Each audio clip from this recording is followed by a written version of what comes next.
আলোচনা অন্যদিকে চলে যায়।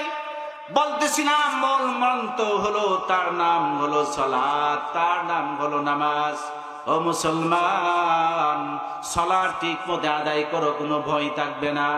সালাত ঠিক মতো আদায় করো, কোনো চিন্তা থাকবে না, কোনো পেরেশানি আপনার জীবনে থাকবে না। সাংসারিক অভাবে আছেন, সালাত আদায় করেন, সাংসারিক অভাব থাকবে না। কথা বলেন ঠিক না বেটি? ভাইয়েরা আমার, পর্দানিসীন মায়েরা, অনেকে মনে করে কি জানেন, ইবাদত করলে, সালাত আদায় করলে, পাঁচ ওয়াক্ত নামাজ পড়লে রিজিকে অভাব পড়ে, কমতি আসে, কাজের কমতি হয়। বলেন নাউজুবিল্লাহি মিন যালিক। এই আকীদা বিশ্বাস যে মুসলমানের, সালাত আদায় করলে তার রিজিকে অভাব পড়বে, কামের মধ্যে কমতি হবে, অফিসের ডিউটি কম হবে, তার চাকরিতে কমতি হবে, আমি মনে করি তার ঈমানের মধ্যে কমতি রয়েছে। কথা বলেন ঠিক না বেঠি? কারণ এই গোটা বিশ্বের মুসলিম আমরা সকলেই নবীজির উম্মত, নবীর ইশক ভালোবাসা আমাদের দিলে আছে। আমরা মনে করি আমাদের নবী একদিকে, আমার গোটা বিশ্বের সবকিছু একদিকে, নবী একদিকে, আমার জীবন একদিকে, আমার বিবি বাচ্চা সন্তান সন্ততি একদিকে, সব ছাড়বো, নবীর মহব্বত ছাড়বো না। কথা বলেন ঠিক না বেঠি? সেই নবী বলেছেন যারা সালাত আদায় করবে তাদের রিজিকের অভাব থাকবে না। আচ্ছা বলেন, এই কথা নবী বলেছেন, এখন আমার চাল চলন যদি হয় উল্টা, আমি অফিস না করলে খাবো কোথায় থেকে, আমি চাকরি না করলে সংসার চালাবে কে? বলেন তো দেখি, নবীর কথা তার বিশ্বাস রইল? কথা বলেন রইল? এটা বিশ্বাস থাকতে পারে না। একটা মৌখিক বিশ্বাস, একটা অন্তরের বিশ্বাস, যে মুখ এবং অন্তর দুটোটা দিয়ে নবীর কথাকে বিশ্বাস করে, সেই হলো নবীর আশিক। কথা বলেন ঠিক না বেটি? কিছু আশিক আছে না দেয়ালে বিশ্বাস করে, দেয়ালে আছে না? হ্যাঁ, দেয়ালে বিশ্বাস করে, দেয়ালিং করতেছে বিশ্ব আশিকের রাসূল, আশিকের রাসূল সম্মেলন, অথচ এই আশিক গুলোর চেহারার দিকে তাকাইলে দেখা যায় রাসূলের কোনো একটা আদর্শ তাদের মধ্যে নেই। কথা বলেন ঠিক না বেটি? ভাইরা আমার, পর্দানিশীল মায়েরা, বলতেছি মূল মন্ত্র হলো, তার নাম হলো সালাত। ইবনে আব্বাস রাদিয়াল্লাহু তাআলা থেকে বর্ণিত, তিনি বলেন, ও পর্দানিশীল মায়েরা, বিশেষ করে আপনারা মনে করেন নামাজ পড়লে আমার সংসার চালাবে কে? বিশেষ করে ইল্লা আসহাবাল ইয়ামিন, তবে ধরা পড়বে না এমন মানুষগুলো, যেই মানুষগুলোর কঠিন হাসরের ময়দানে আমল নামা যখন পেশ করা হবে, ওই আমল নামাগুলো যখন যেই মানুষের ডান হাতে দেওয়া হবে, ডান দিক থেকে ডান হাতে যাদের আমল নামা আসবে, তারা আল্লাহর আদালতে ধরা পড়বে না। আল্লাহর আদালতে ধরা পড়বে না মানে বেহিসাব জান্নাত, হিসাব লাগবে না। বিশ্ব নবীজির ফরমান, হাদিসের মধ্যে আল্লাহ রাসূল বলেন, মুযাকারা করতেছি, হয়তো বা অনেকেই হাদিস জানেন, রাসূল বলেছেন পাঁচ ওয়াক্ত পাক্কা নামাজি যারা হবে, ইহতিমামের সাথে গুরুত্ব সহকারে পাঁচ ওয়াক্ত নামাজ যারা পড়বে, আল্লাহ পাক তাদেরকে 5টা পুরস্কার দিবে।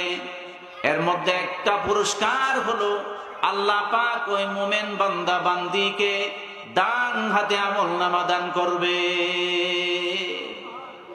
ডান হাতে যাকে আমলনামা দিবে বেহিসাব জান্নাতে যাবে, হিসাব লাগবে না। কারণ নবীজি বলেছেন, যেই বান্দা বান্দিটা হিসাবের সম্মুখীন হবে সেই ধরা খেয়ে যাবে। এই জন্য ভাইয়েরা আমার, পর্দানিশীল মায়েরা, খুব মনোযোগ সহকারে শুনেন। আল্লাহ পাকের আদালত থেকে যদি আমি বাঁচতে চাই, ধরা খাওয়া থেকে যদি রক্ষা পেতে চাই, তাহলে অবশ্যই আমাকে আল্লাহর নিষেধকৃত কাজগুলো থেকে নিজেকে বাঁচাতে হবে। আল্লাহ পাকের আদেশকৃত কাজগুলো নিজের জীবনে বাস্তবায়ন করতে হবে। ভাইয়েরা আমার, পর্দানিশীল মায়েরা, আল্লাহ বলেন ইল্লা আসহাবাল ইয়ামিন,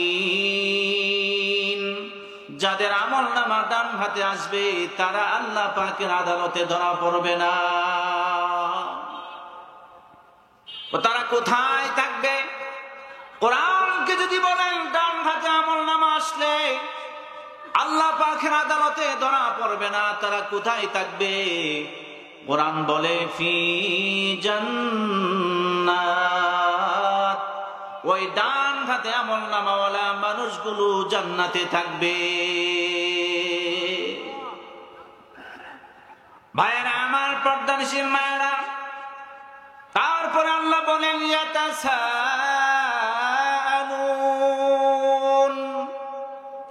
আনিল মুজরিমিন, মুজরিম যারা, পাপী যারা, তাদের ঠিকানা হবে জাহান্নাম। ওই জাহান্নামী মানুষগুলো জাহান্নামের মধ্যে শাস্তি ভোগ করবে, জান্নাতি মানুষগুলো জান্নাতে গিয়ে শান্তি ভোগ করবে। তাদের পরস্পর একটা কথোপকথন হবে, পরস্পর একটা জিজ্ঞাসাবাদ হবে। ইয়াতাসাআলুন মানে পরস্পরে জিজ্ঞাসাবাদ হবে। কি জিজ্ঞাসাবাদ? জান্নাতীরা বলবে, হো জাহান্নামী মুজরিমিন, পাপীরা, কি ব্যাপার, কি কারণ, কোন কারণে তোমরা জাহান্নামের মধ্যে গেলে? তোমাদের ঠিকানা কেন জাহান্নাম হলো রে পাপীরা? এবার মুজরিমিনরা উত্তর দিবে, ক্বালু লাম নাকু মিনাল মুসাল্লিন। আল্লাহ রাব্বে কারীম আমাকে আপনাকে জাহান্নামে যাওয়ার অপরাধগুলোকে উপায়ন করে দিয়েছেন, স্পষ্টভাবে বর্ণনা করে দিয়েছেন। ওরে ভাই, দুনিয়ার এমন কোন পরীক্ষক নাই, দুনিয়ার এমন কোন মুমতাহিন নাই, দুনিয়ার এমন কোন ইমতিহান নেওয়ালা নাই, যেই নেওয়ালা পরীক্ষার আগেই আমাদেরকে প্রশ্ন ওপেন করে দেয়, প্রশ্ন পাস করে দেয়, এমন কেউ নাই। কিন্তু রব্বে কারীম আমাকে আপনাকে জাহান্নামে যাওয়ার কারণগুলোকে ওপেন করে দিয়েছেন। এই জমিনের বান্দা, এই জমিনের বান্দি, ওই কারণে তোমাদেরকে জাহান্নামে যেতে হবে। জাহান্নামীদের পক্ষ থেকে জবাব আসতেছে, আমরা জাহান্নামে আসার কারণ হলো মূল চারটা। বলেন কয়টা কারণ? ভাইরা আমার, জাহান্নামে যাওয়ার আরো অনেক কারণ আছে, কিন্তু এই হাদিস, এই আয়াতের মধ্যে আল্লাহ তাআলা মৌলিক চারটা কারণের কথা বলেছেন। আর এই চার কারণ থেকে আরো অন্যান্য কারণগুলো মানুষের দ্বারা সংগঠিত হয়। এর মধ্যেই বুঝতে পারবেন, যদি তাফসীরের আঙ্গিকে আলোচনা করা হয়, নিজেরাই বুঝতে পারবেন এই চার কারণের কথা আল্লাহ কেন বললেন। এর মধ্যে একটা কারণ, প্রধান কারণ হলো লাম নাকু মিনাল মুসাল্লিন। জাহান্নামীরা বলবে, ও জান্নাতবাসীরা, ও শান্তির বাসীরা, আরামের বাসীরা, ও জান্নাতের আরামে জীবন যাপনকারী আল্লাহর বান্দা বান্দিরা, জাহান্নামে কেন আসলাম জানুনি? এর মধ্যে প্রধান আমাদের অপরাধ ছিল, আমরা নামাজি ছিলাম না, মুসল্লি ছিলাম না। বলেন প্রধান অপরাধ কি? নামাজ না পড়া, সালাত কায়েম না করা। প্রধান অপরাধের কথা বললেন নামাজ। বলার কারণ হলো, নামাজ না পড়লে অনেকগুলো অপরাধ করা সহজ হয়ে যায়, নামাজ পড়লে অনেকগুলো অপরাধ করা তার জন্য কঠিন হয়ে যায়। কথা বলেন ঠিক না বেঠিক?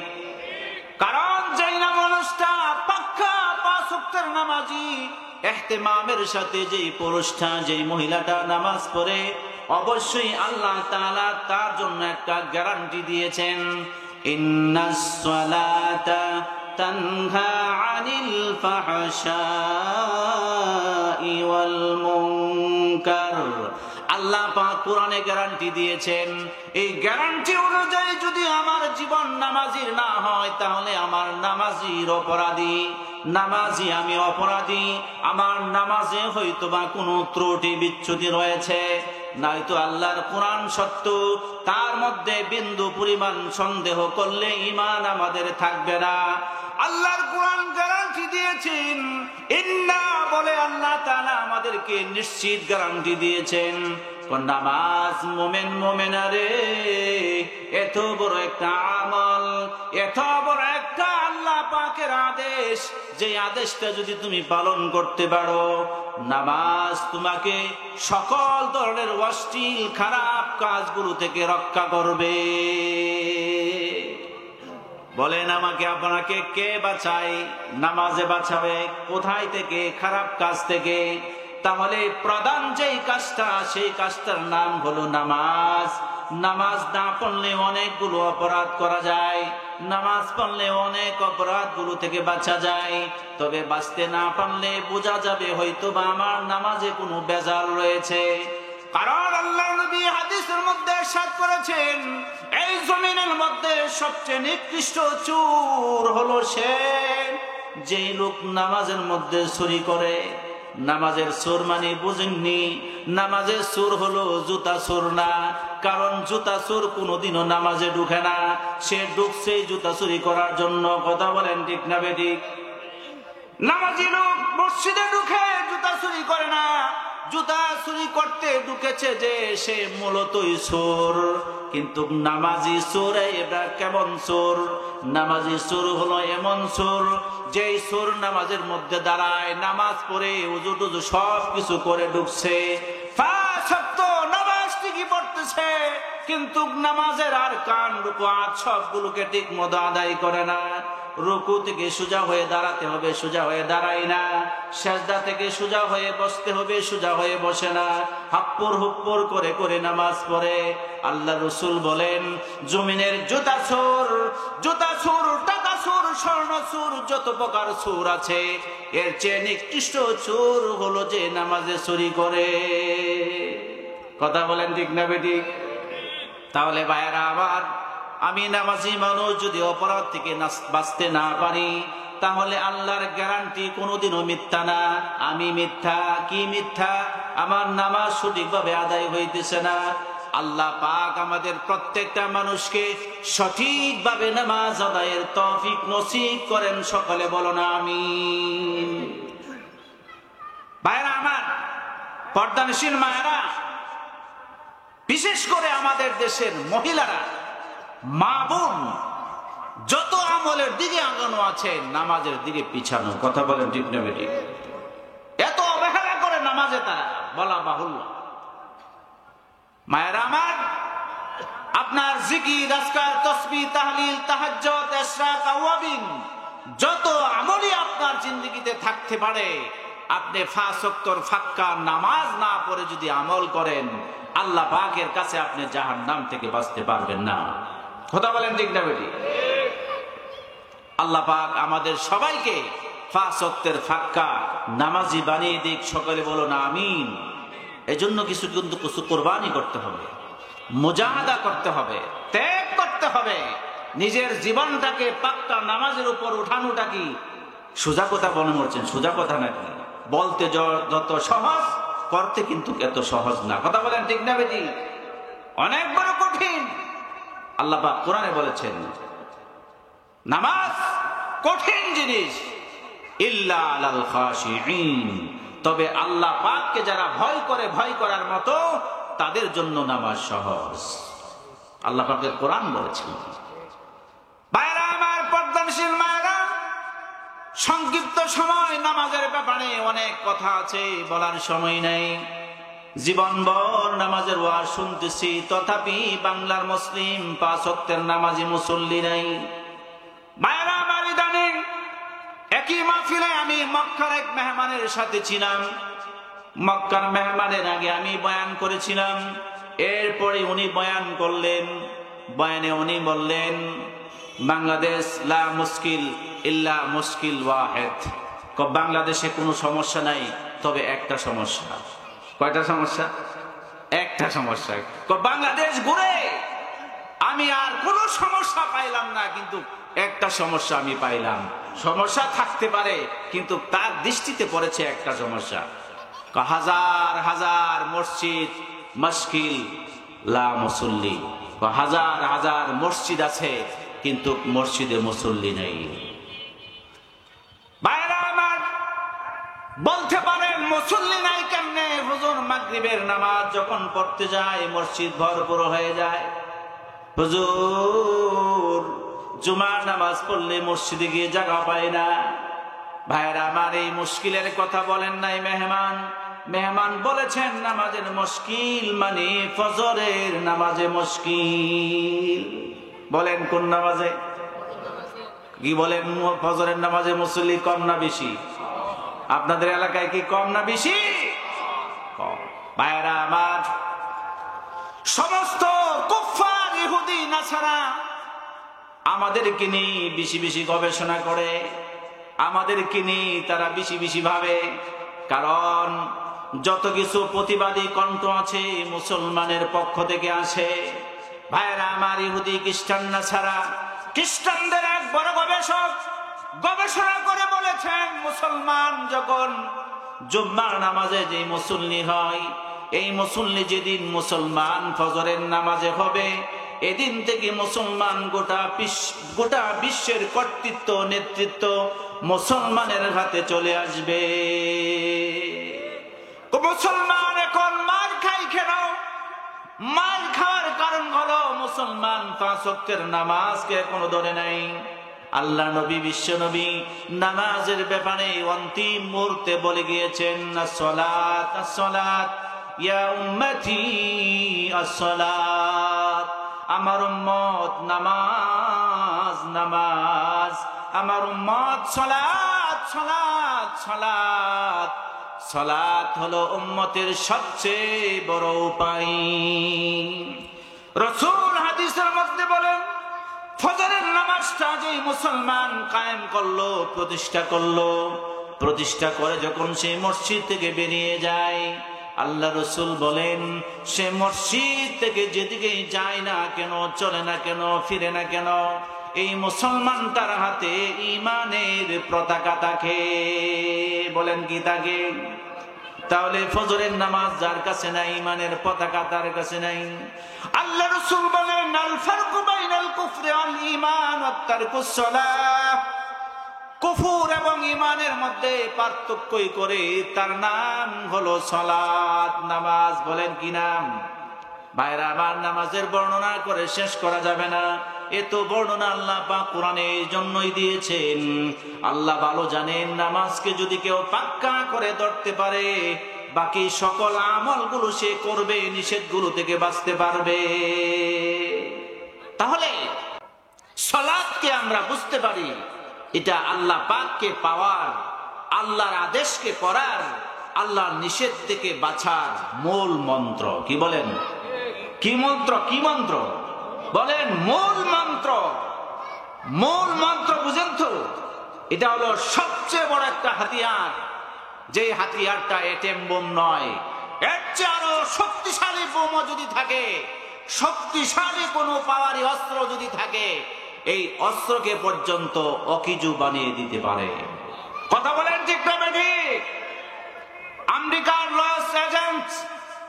লস অ্যাঞ্জেলেস সেই জায়গার মধ্যে দাবানল অগ্নিকাণ্ড প্রজ্বলিত হয়ে লক্ষ হাজার হাজার তাদের বড় বড় বিল্ডিং, যে টাওয়ার গুলোতে সবচেয়ে বেশি অপরাধ হতো পৃথিবীর মধ্যে, নর্তকীরা, নায়িকারা সবচেয়ে বড় জঘন্যতম অপরাধ যেই জায়গার মধ্যে করত, এই জায়গাকে আল্লাহ পাক দাবানল দিয়ে, আগুন দিয়ে ধূলিসাৎ করে দিয়েছেন মুসলমানের নামাজের শক্তির দ্বারা। কথা বলেন কি দিয়ে? বাংলার মুসলিম থেকে নিয়ে গোটা বিশ্বের মুসলমান সালাত আদায় করে, রোজা রেখে, দোয়া কান্না করে ফিলিস্তিনের পক্ষে দোয়া করেছেন। ইসরায়েলকে অর্থদাতা, অস্ত্রদাতা আমেরিকার বিরুদ্ধে দোয়া করেছেন। এই দোয়ার ফল আমরা দেখতে পাচ্ছি কি পাচ্ছি না? বলেন জোরে ঠিক না বেটি? ভাইয়েরা আমার, বোমা লাগে নাই, অস্ত্র লাগে নাই, আল্লাহ পাক পারে কি পারে না? বলেন এটা পেরেছে কিভাবে? আল্লাহ পাকের কাছে আমরা সালাত আদায় করে জুমার দিন ফজরের পরে কুনুতে নাযিল আদায় হয়েছে ফিলিস্তিনের জন্য। আপনারা জানেন না, যারা দেশের নেতৃত্ব নিয়ে খেলাধুলা করেন, উলামায়ে কেরামের কি মেহনত তারা জানেন না? যারা নেতাগিরি করেন, উলামায়ে কেরামের সুখের জলকে আপনারা দেখেন না। তারা রাত কি রাত কান্নাকাটি করেছেন, মুসলিম গোটা দেশগুলোর জন্য তারা দোয়া করেন। ঘুমকে হারাম করে দিয়ে তাহাজ্জুদের সময় ভোর রাতে কোরআন তেলাওয়াতের মাধ্যমে গোটা মুসলিম দেশগুলোর জন্য দোয়া করে উলামায়ে কেরাম। বলেন কারা দোয়া করে? আমরা মনে করতেছি দেশ রক্ষা হবে অস্ত্র দিয়ে, দেশ রক্ষা হবে এই বাহিনী দিয়ে, দেশ রক্ষা হবে ওই বাহিনী দিয়ে। কোন বাহিনী দিয়ে মুসলমানের দেশ রক্ষা করতে হবে না।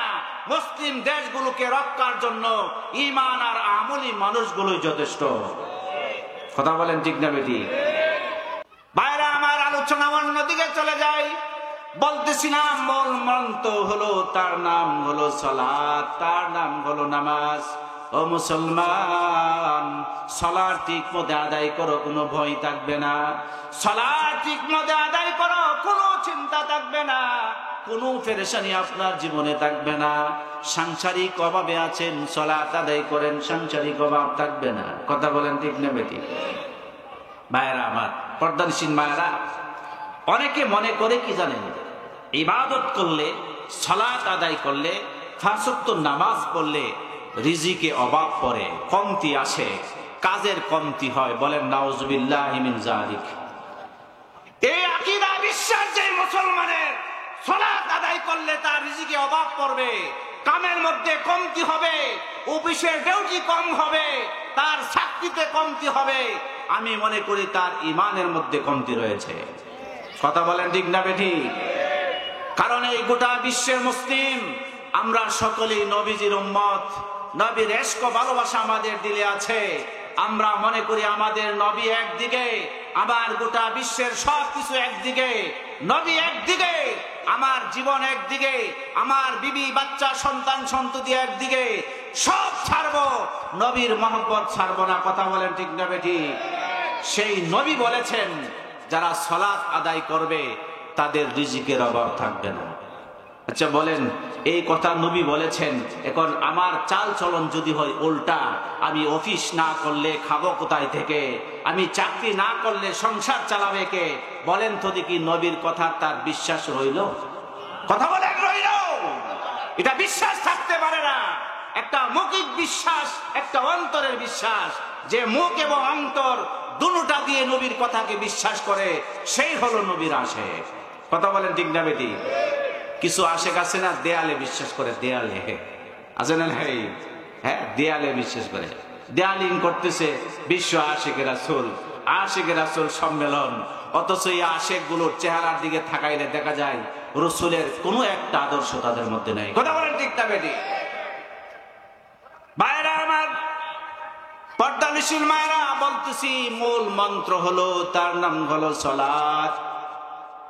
ইবনে আব্বাস রাদিয়াল্লাহু তাআলা থেকে বর্ণিত, তিনি বলেন, ও পর্দানিসীন মায়েরা, বিশেষ করে আপনারা মনে করেন নামাজ পড়লে আমার সংসার চালাবে কে?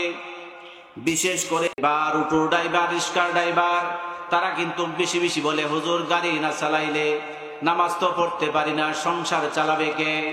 ও ভাইরি, সংসার চালাবেন আপনি ঠিক আছে, হঠাৎ করে যদি আপনার একটা গাড়ি আর একটা গাড়ির সাথে ধাক্কা লাগে, বলেন তো দেখি, সংসার তখন কে চালায়? তোমার জীবন তখন কে চালায়? তোমার সুস্থতার জন্য টাকা কোথায় থেকে আসে? তোমার সংসারের খাবার কোথায় থেকে আসে? এরে ভাই, এই সমস্ত আকীদা কোনো সময় নিবেন না। আকীদা নেন, আল্লাহ পাক বলেছেন, ওয়া মাইয়াতাওয়াক্কাল আলাল্লাহ ফাহুয়া হাসবুহু ওয়া মাইয়াতাওয়াক্কাল আলাল্লাহ ইয়ারযুকুহু মিন হাইসু লা ইয়াহতাসিব। আল্লাহ কোরআনের মধ্যে জায়গা জায়গায় বলেছেন, আল্লাহ পাকের উপর যথাযথ তাওয়াক্কুল যদি কোনো মুমিন মুসলমান করতে পারো, তোমার রিজিক কোথায় থেকে আসবে তুমি ধারণাও কইরা খুঁজে পাইবা না। ভাইরা আমার, আজকের সফরের ঘটনা, আমি আমার মসজিদ থেকে জোহরের নামাজ পড়ে রওনা হইলাম, জোহরের নামাজ পড়ে রওনা হইলাম, একটু প্রতিমধ্যে আসতে অনেক বড় একজন শিক্ষিত, জেনারেল শিক্ষিত স্যারের সাথে আমার সাক্ষাৎ। যখন স্যারের সাথে দেখা হলো, স্যার আমার প্রস্তুত প্রস্তুতি দেখে বুঝতে পারলেন হয়তোবা কোথাও মাহফিলে যাচ্ছি, দোয়া চাইলেন আমার কাছে। আমি বললাম, হুজুর অমুক জায়গায় ভাই আমি অমুক জায়গায় মাহফিলে যাচ্ছি। দোয়া চাওয়ার পরে স্যার আমার হাতে একটা হাদিয়া দিয়া বললেন, হুজুর এই হাদিয়াটা রাখেন, আপনি রাস্তার মধ্যে নাস্তা খাইবেন। বলেন সুবহানাল্লাহ। বাইরা আবার আমার কি ধারণা ছিল কি এই নাস্তার টাকা ওনার থেকে আসবে? বলেন আসলো কি? কল্পনাও করি নাই, কোনোভাবেই একটু আমার দিলের মধ্যে জাগে নাই, মাথার মধ্যে আসে নাই। রাস্তার মধ্যে একজনের সাথে সাক্ষাৎ হবে আর উনি আমাকে নাস্তা খরচ দিবে। বাইরা আমার এই যে কোথায় থেকে আসে, এই যে কোথায় থেকে আসে বলেন? এই জন্য ইবনে আব্বাস বলেন, দুনিয়ার জমিনের বান্দা বান্দিরা, ও দুনিয়ার জমিনের পুরুষ মহিলারা, 5 ওয়াক্ত নামাজ যদি ইহতিমামের সাথে আদায় করতে পারো, তুমি বুঝতেছো জান্নাত কামাইবা। শুধু তা না, নামাজি মানুষটার জন্য জান্নাত তো আছে, তথাপি দুনিয়ার জমিনেও পুরস্কার আছে। এর মধ্যে ইবনে আব্বাস বলেন তার জন্য দুনিয়ার মধ্যে পুরস্কার হলো 5টা। কয়টা? শুনতে রাজি আছেন?